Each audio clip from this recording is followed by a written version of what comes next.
আসসালামু আলাইকুম। গতকালকের বেশ কিছু ঘটনা নিয়ে কথা বলতে চাচ্ছি, যেটার মধ্যে অন্যতম হচ্ছে ডিসি পদ না পেয়ে সচিবালয়ে দিনভর উপসচিবদের হট্টগোল।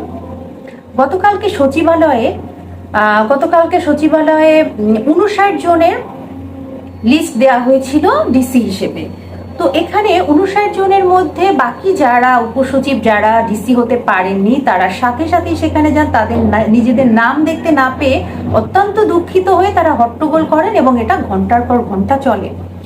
জনপ্রশাসন মন্ত্রণালয়ের যুগ্ম সচিব এম আলী আজমের কক্ষে প্রবেশ করে এবং সেখানে তারা হট্টগোল করেন। এবং আমি যেটা জানতে পারলাম যে এই যুগ্ম সচিব নাকি 2 ঘন্টা বাথরুমে বন্দী হয়েছিলেন এই হট্টগোল না কমা পর্যন্ত।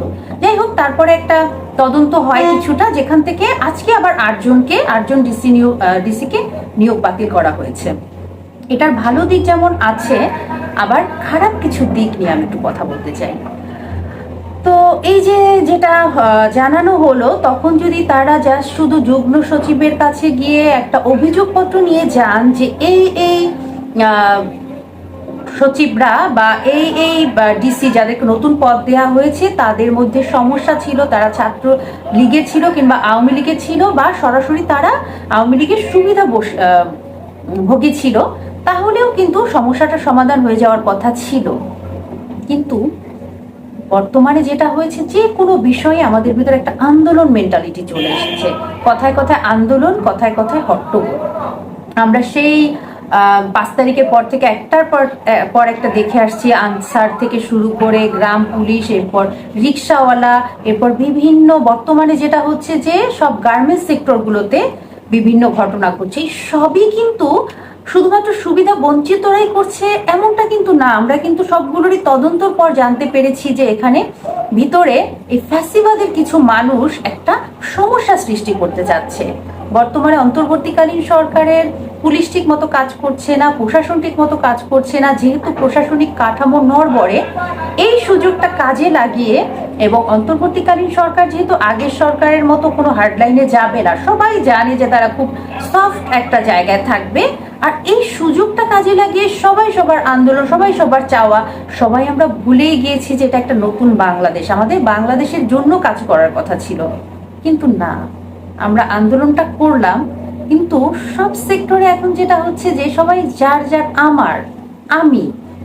আমার কি পাওয়ার কথা, আমি কি পাইনি এত বছর, 16 বছর কিন্তু আপনারা কেউ কথা বলেননি, কিন্তু এখন বলছেন। এখন সবাই চলে এসেছেন যার যার চাওয়া পাওয়া, কি পাইনি, পদ বঞ্চিত, এই ব্যাপারগুলো নিয়ে। এখন আমার যে শঙ্কার জায়গাটা, বা আমি ব্যক্তিগতভাবে যেটা মনে করি, এটা নিয়ে একটু কথা বলি। ডিসি নিয়োগ, ডিসি মানে হচ্ছে একটা জেলার, সে ওই জেলার নির্বাহী ক্ষমতা নিয়ে এমন একজন পদের একটা মানুষ, যাকে ওই এলাকার প্রধানমন্ত্রী বলা যায়। সে যথেষ্ট ক্ষমতা সম্পন্ন এবং যথেষ্ট দায়িত্বশীল একটি পদের একটা জায়গা। তো আমার এখন কথা হচ্ছে যে এই দায়িত্বশীল পদের এই যে বারবার প্রশ্নের রদবদল হচ্ছে, অবশ্যই আমরা জানি 1 স্তর 2 স্তর 3 স্তর পর্যন্ত যেহেতু ফ্যাসিবাদের মানুষ আছে, এখানে এই যে উপসচিবরা গতকালকে হট্টগোল করলো, তারা যে ফ্যাসিবাদ থেকে কোনো সুবিধা পায়নি, সুবিধা বঞ্চিত, এটা আমি আমার ব্যক্তিগতভাবে মনে করি না। যদি তাই হয় তাহলে তারা উপসচিব কি করে হলো? তারা তো ঠিকই তাদের মতো কিছুটা হলেও পদোন্নতি হয়েছে, আর সবাই তো ডিসি হতে পারবে না, তাই না? গতকালকে যেমন 59 জন ডিসি নিয়োগ দেওয়া হয়েছে, এই 59 জনের ভিতরে যদি এই উপসচিবদের নাম 20 জনের চলে আসতো, আর ওখান থেকে 20 জন যদি উপসচিবদের দলে থাকতো, তাহলে তারাও কি হট্টগোল করতো? তার মানে কি দাঁড়াচ্ছে? সবাই পদোন্নতি চাইবে, সবাই কি যোগ্যতা সম্পন্ন বলে নিজেকে মনে করে? এবং একটা মজার ব্যাপার এখানে বলি, শুধু পুলিশ প্রশাসন আর বিভিন্ন সেক্টরেই নয়, বিদ্যুৎ সেক্টর থেকে শুরু করে আমি খুব ক্লোজলি জানি এরকম কিছু সেক্টর সম্পর্কে বলছি, যেখানে এখন পদোন্নতি নিয়ে সমস্যা হলেই তারা বলছে যে আমি দীর্ঘদিন থেকে সুবিধা বঞ্চিত, এবং আমি আগের ফ্যাসিবাদ সরকারের থেকে বঞ্চিত। এই কথাটা এখন খুব নর্মাল একটা, মানে সবার জন্য মানে নর্মাল হয়ে গেছে, যেটা বললেই আমি সুবিধা পেয়ে যাব।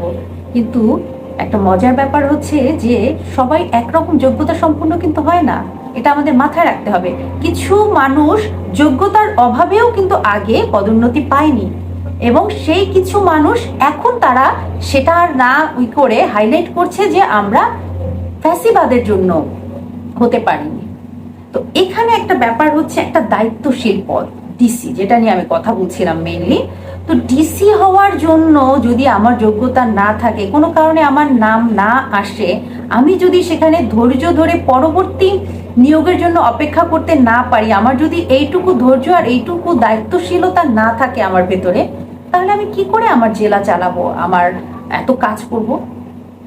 যত যাই বলি না কেন, এই গতকালকের হট্টগোল, এই সচিবালয়ে যুগ্ম সচিবকে আটকে রাখা তার রুমে, এই পুরো ব্যাপারটাই আমার কাছে অত্যাধিক ছেলে মানুষই বলে মনে হয়েছে।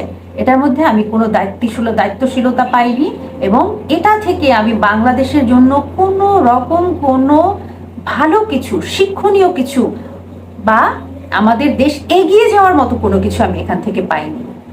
তারা নীরবে নিভৃতে একটা অভিযোগপত্র দিতে পারতো যে এতজনের মধ্যে এতজনের সমস্যা আছে, আপনারা এদেরকে বাদ দেন, কিন্তু যে জায়গাটায় নিজের কথা বলা হবে ওই জায়গাটাই কিন্তু অত বেশি দায়িত্বশীলতার পরিচয় হয় না। কোনো কারণে আমার নাম নাই থাকতে পারে, আমি সেখানে গিয়ে আমার নামটা দিয়ে দেন, আমাকে ডিসি বানান, এই বলাটার মধ্যে আমি কোনো ভালো কিছু দেখতে পাই না। আপনাদের কাছেও আমার মন্তব্য করার জন্য থাকবে যে আপনারা মন্তব্য করবেন যে জিনিসটা কেমন হলো। একটা প্রশাসনের সচিবালয়ের ভিতরে নিজের পদোন্নতির জন্য সবাই হট্টগোল করছে, এই জিনিসটা কোনোভাবেই নতুন বাংলাদেশের জন্য একদমই ভালো না। বরং তারা যেটা করতে পারতো, যাদের নামে অভিযোগ আছে তাদের ব্যাপারে জানানোর পরে তাদেরকে বাদ দেওয়া যেতে পারে, সেখান থেকে যদি পরবর্তীতে আমার নাম আসে সেটা খুব ভালো কথা। কিন্তু এই দায়িত্বহীনতা, এই জিনিসগুলো প্রতিটা সেক্টরে কিন্তু চলেই যাচ্ছে, এবং এই ব্যাপারটাতে আমার মনে হয় অন্তর্বর্তীকালীন সরকারের আরো অনেক বেশি শক্ত হওয়ার সময় হয়ে গেছে, আর নরম থাকার জায়গাটা নেই।